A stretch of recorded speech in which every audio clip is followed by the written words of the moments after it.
Then है question number 31, first aid for. हाँ जी,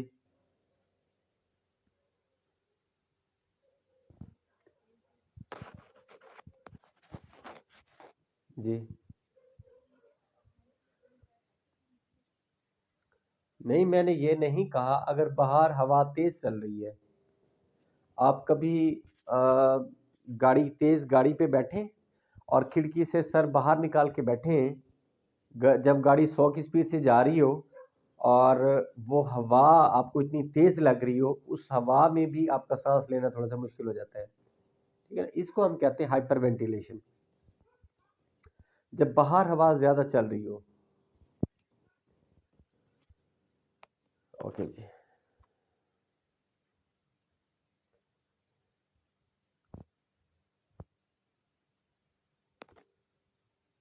अच्छा जी, first aid for contraction sprain और पेन इज ज्वाइंट।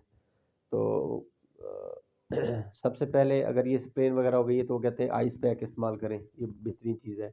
पुराने दौर में हम कहते थे कि जी जो बड़े बुजुर्ग थे वो कहते थे इसको ना गर्म, वो क्या कहते हैं, करें, कपड़ा या कोई भी चीज़ गर्म करके ना गर्म मसाज करें, टकोर करें। तो लेकिन अब वो टकोर नहीं की जाती। हाँ, जब स्वेलिंग हो, स्वेलिंग का जिक्र हो तो टकोर करेंगे, अगर स्वेलिंग ना हो तो फिर आप उसकी कोल्ड थेरापी करेंगे। क्रायोथेरापी, ये देखें अब फिर रिपीटेड क्वेश्चन है, अगर आप इनको ना सिर्फ मेंशन कर लेते तो ये हमारा ना काफ़ी वक्त बच जाना था। अब ये बार बार क्रायोथेरापी का कोई 20 दफ़ा सवाल आएगा। Cryotherapy, cold therapy, action in which movement occur opposite to the weight is called resistive manipulation। अच्छा, वो कहते हैं कि अगर आपके वेट के अगेंस्ट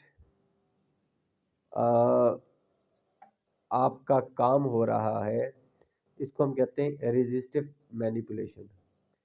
वेट की डायरेक्शन क्या है आपकी, ज़मीन की तरफ, ठीक है, और इससे अगेंस्ट ऊपर, ऊपर की जानिब, ठीक है ना। अगर कोई हरकत हो रही है तो उसको हम कहते हैं रेजिस्टिव मैनिपुलेशन। फॉर विच, जैसा कि अगर आप इसकी दूसरी एग्जांपल रस्साकशी भी कह सकते हैं कि आपने अपना वेट और फोर्स पीछे की जानब लगा रहे और अपोजिट फोर्स आपको खींच रही है, ये रेजिस्टिव मैनिपुलेशन भी इसको कहा जाता है। कौन से ट्रीटमेंट के लिए इथाइल क्लोराइड इसका इस्तेमाल किया जाता है, क्रायोथेरापी, आइस थेरापी? क्योंकि जो कोल्ड पैक मिलते हैं ना उसमें ये चीज़ होती है, इथाइल क्लोराइड वगैरह उसमें होते हैं, ठीक है, और उसकी ठंडक को ज़्यादा देर तक उसको पिघलने नहीं देते, ज़्यादा देर तक वो बरकरार रहती है। Location of humerus bone, humerus कहाँ पे पाई जाती है जी? ये देखें कितना आसान सवाल है। रेडियल बोन कहाँ पे पाई जाती है ये भी आपको पता है। Suitable exercise for children primary school, ये कौन से हैं जी? Natural exercise. स्ट्रेंथ, एंड्योरेंस और विगरस एक्सरसाइज उनके लिए नहीं होती। नेचुरल एक्सरसाइजेज कौन सी होती हैं? हल्की सी रनिंग, जॉगिंग, ये चीज़ें उसके लिए नेचुरल एक्सरसाइज हैं। थोरैक्स कंसिस्ट ऑफ, थोरैक्स हम कहते हैं हमारा चेस्ट रीजन का एरिया, इसमें कितनी पसलियाँ होती हैं जी? 12 पसलियाँ। अच्छा जी, अब ये देखें कितने आसान सवाल हैं जी कि आपके जो वर्टिब्रल कॉलम है उसके 5 एरियाज हैं, कौन कौन से? सर्विकल, थोरैक्स, लंबर, सैक्रम और कॉक्सी। सर्विकल में कितने होते हैं जी मोरे? 7। थोरैक्स में, सॉरी हाँ, सर्विकल 12 हो गए, और लंबर में 5, सैक्रम में 5 और कॉक्सी में 4, ठीक है जी। तो ये कॉलर बोन का आपको पता है, beauty bone, shoulder, ball and socket, सकल। हाँ, याद रख लें, सकल का मतलब है पूरी खोपड़ी और चेहरे की हड्डियाँ, इसमें 22 आएंगी। और अगर वॉल्ट ऑफ सकल आ जाए तो उसका मतलब है सिर्फ खोपड़ी ऊपर वाली, सर का ऊपर वाला हिस्सा, उसमें फिर हमारी फेस से ऊपर वाला हिस्सा जो है उसको हम वॉल्ट ऑफ सकल कहेंगे। और अगर फेस और खोपड़ी को, सर को मिला के पूरा आपका हेड जो है उसको हम कहते हैं क्रेनियल बोन्स, ठीक है, या सकल बोन्स भी उसको हम कहते हैं। सकल बोन कनेक्टेड विद, ये किस चीज़ से जुड़ी होती हैं? ये तो कहते हैं जी कि poverty joint, hinge joint, ball and socket joint. ठीक है जी। तो सकल बोन किस चीज़ से जुड़ी है, कोई बता सकता है? क्रेनियल बोन्स किस चीज़ से जुड़ी हुई हैं, उनके दरमियान में जो जोड़ पाया जाता है उसका नाम क्या है? Seniors sutures. गुड। हाँ जी, हाँ जी, हाँ जी, बड़ा आसान सा सवाल है। और गुड, सूचर्स होते हैं जी, उनको हम कहते हैं दंदेदार इमूवेबल जॉइंट्स होते हैं। Types of knee joint, knee joint कौन सी किस्म का है जी? सिनोवियल है,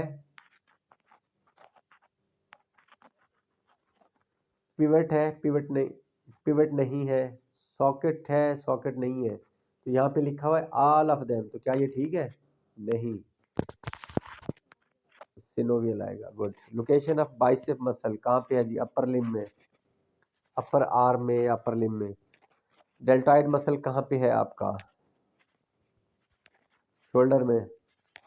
टीके वाले मसल को डेल्टॉइड कहते हैं। तकोनी मसल होता है टीके वाला, जिस जहाँ पे इंजेक्शन लगता है कंधे पे। पेक्टोरल मेजर मसल कहाँ पे है? आपके चेस्ट रीजन के जो मसल है इसको, और इसके ये दो हिस्से होते हैं, ऊपर मेजर, इसके साथ साथ नीचे पेक्टोरल माइनर मसल होते हैं जी। अच्छा, मसल्स वाली वीडियो इनको याद रखने के लिए इधर पड़ी हुई है, उसको देख लीजिएगा, बहुत अच्छी वीडियो है वो, उसको लाजमी देखेंगे। अच्छा जी, रोइंग एक्टिविटी, हाँ ये कुछ सवाल है। रोइंग क्या है? कश्ती रानी। रोइंग में आपके कौन से मसल इन्वॉल्व होते हैं? Latissimus dorsi. अब लेटिसमस डार्सी, ये मसल को तो सारे जो है ना, पहले वो वीडियो आप देखेंगे फिर आपको ये सारे समझ आ जाएंगे। यहाँ से फिर अब मैं क्या आपको इतनी डिटेल में बताऊँ।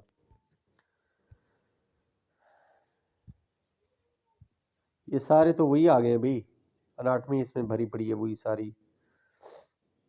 थाई में, ये नेक में, क्या करना है इनका?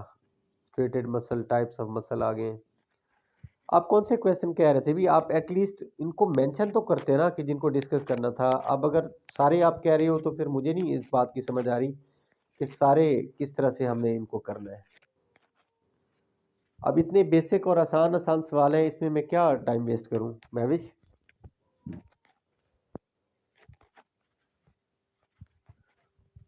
नहीं, आपको कौन से क्वेश्चन में प्रॉब्लम? मुझे अब तक जितने भी हमने सवाल पढ़े हैं, सिर्फ ये चले लैक्टिक एसिड भी आपको बताया हुआ था पहले, इसके अलावा कोई क्वेश्चन ऐसे थे जो थोड़े से आप समझते हैं कि टेक्निकल या मुश्किल थे, जो आपको नहीं समझ आ रहे थे?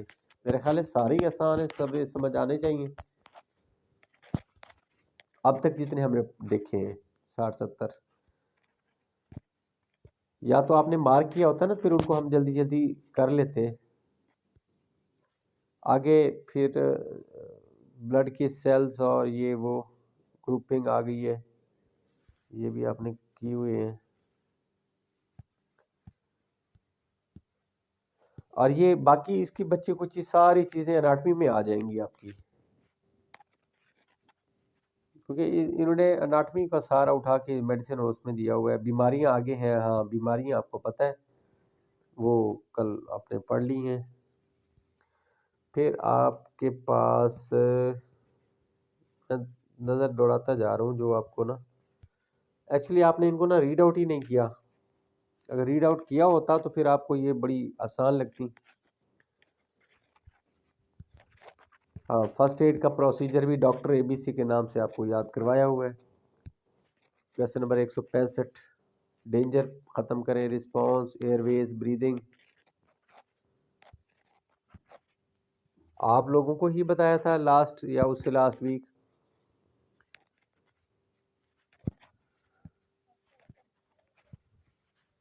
अच्छा,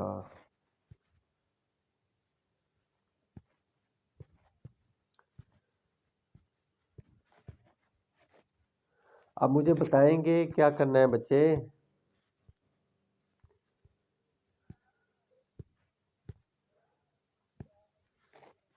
अब मुझे बताएं, मर्जी से कह तो रहे